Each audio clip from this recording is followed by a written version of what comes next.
It feels like every time I do a show, the ghost of Lowe follows me. So before we even get to his latest parliamentary motion to ban foreigners from claiming benefits and entering the country, it's worth pausing on the man presenting himself as a moral authority on who belongs in Britain, who contributes and who deserves support in British society, because credibility matters, doesn't it? Let's have a look at this. Women all over Britain, including in my constituency of Great Yarmouth, primarily on King Street, feel intimidated, harassed and abused in their own town centres. Disproportionately, this unacceptable behaviour is committed by young foreign men imported from cultures and religions that treat women like dirt on the bottom of their shoe. Will the Minister today commit to a national audit of street harassment, intimidation and sexual offending by nationality and immigration status so the British people can finally see the scale of the problem? Sarah Sturt. Here we go again, Mr. Speaker. I note that an investigation by a KC into the honourable member's conduct concluded that there was credible evidence that he had mistreated two female members in a way that, and I quote, Mr. Speaker, in a way that seemed to amount to harassment. I don't want to hear anything from him about violence against women and girls or harassment. What a joke. What an embarrassment. I mean, people are seeing right through this guy. I'm going to react to that in a second, but this is what Manic Keith Preachers Casey said in response. He said, state of him, couldn't even behave himself in a party of 4 MPs. No wonder the Tories wouldn't touch him with a barge pole after months of secret meetings to join them. They added he was meeting Jenrick shortly after he got booted from Reform. He also admitted in an interview last week that his new party has an agreement with the Tories. And finally, they tweeted this video. As a result of which we've got a lot of One Nation Tories, not true Tories. I would be a true Tory if I was anything, not a One Nation Tory. I promised not to call them Lib Dem Tories as part of my agreement, but so we won't call them that. So does Restore have a pact with the Tories? Is this all to undermine Reform? And Lowe is completely full of it, possibly. Just going back to that first video, I think you guys know that I get very, very passionate when it comes to speaking about VOG, violence against women and girls. We'll talk about the Tory Restore Pact, but this is the man who has spent months presenting himself as the defender of British values, right? Law and order and public decency, whilst an independent investigation led by Jacqueline Perry KC found there was quote-unquote credible evidence that 2 female members of staff in his offices had suffered bullying, discriminatory behaviour and conduct amounting to harassment under his watch. And, you know, the report is coming out and it's concluding that Lowe had either failed or had been unwilling to address serious concerns raised by those women, and that the office culture he presided over had become toxic.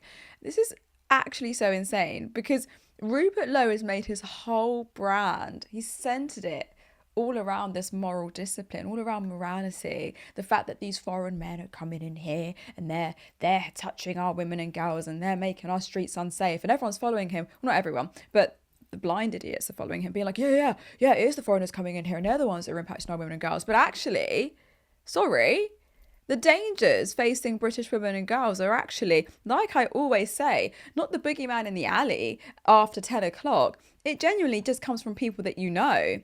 There is something grotesquely hypocritical about a man invoking the protection of women in his rhetoric whilst facing credible findings that women working under him experience victimisation and harassment.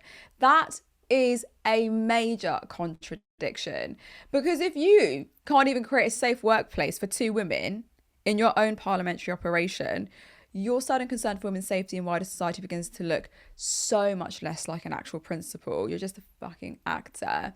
There are moments in politics as well, just moving on to a different story that I want to add on to this, when celebrity intervention tells you something far bigger than the celebrities themselves. And this is one of them. John Terry, the wet wipe that he is, by the way, made his voice very known. In a post on Instagram, Lowe said, we should ban foreigners from claiming benefits to remove migrants who are incapable of financially supporting themselves, use those many saved billions to slash tax for the British men and women keeping the economy running, Restore Britain would do exactly that and put our own people first. And John Terry responds with 100% yes. John Terry, you were never relevant, ever. You played for Chelsea. Like, make it make sense. No, I'm not trying to slander Chelsea, but I'll slander John Terry, and Chelsea just comes with the package. But why is he trying to posit himself as some great political theorist, the man of few words, few brain cells, it seems, and also a long Chelsea football player that doesn't require much analysis to it? Look at where they're at on the table.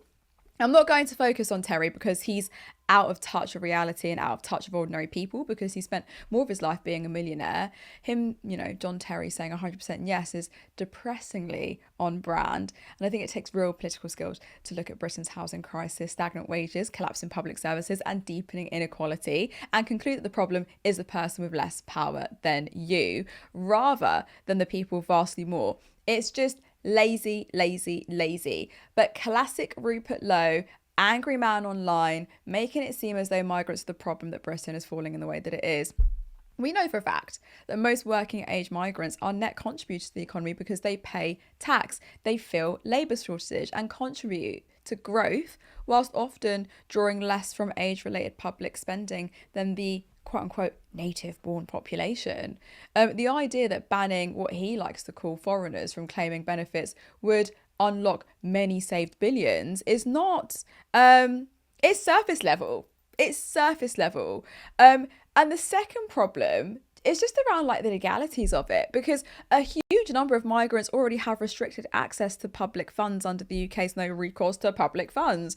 So I really don't understand where he's plucking this out of. Many migrants cannot simply access benefits in the way Rupert Lowe implies. So he's presenting a problem as though it's wide open, when in reality the system is already heavily restrictive for them. But also, who actually counts as a foreigner? I don't understand this. Is it someone who's worked here for 10 years? Is it someone who is on indefinite leave to remain? Is it someone with British children? Someone paying tax every month?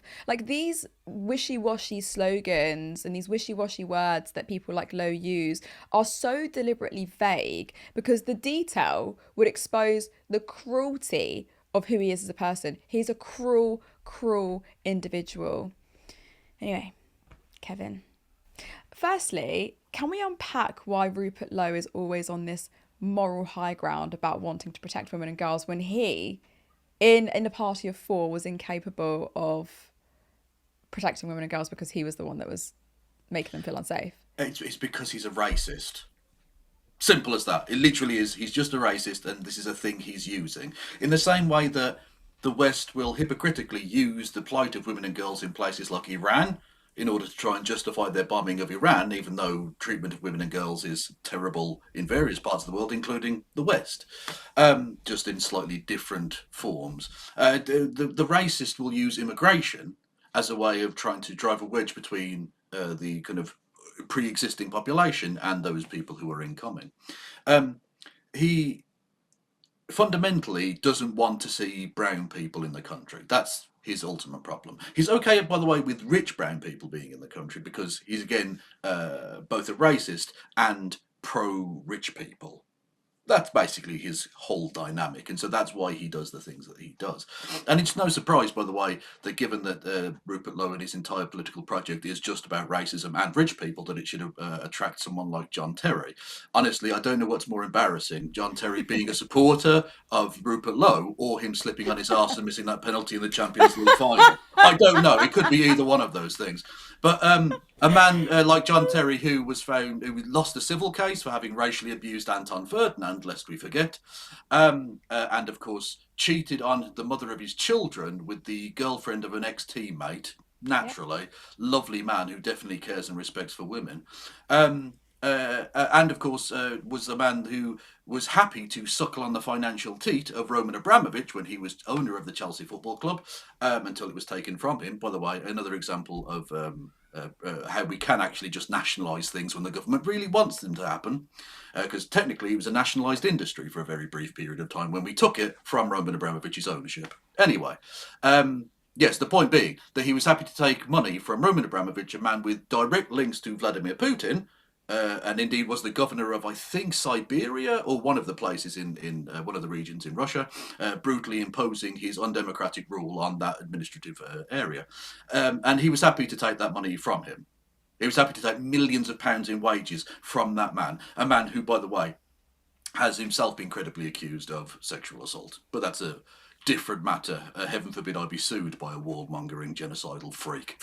Anyway, it's no surprise that that is the kind of person that Rupert Lowe is bringing to his side, because that's ultimately his exact demographic. Someone who doesn't really care about women and girls, only cares about the rich, and doesn't particularly like people of colour.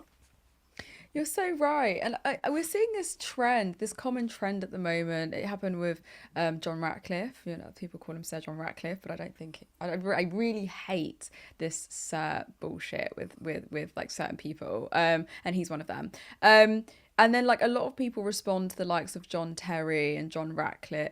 Why are they're both called John? Why did, like, firstly, why is it that people respond to the likes of those individuals and say, yeah, but he's saying what's on everyone's mind. He's saying what the people can't say. Yeah, they're brave. Like, brave about what? These people have never been in touch with reality. So why is it that we've got people blindly falling into that trap?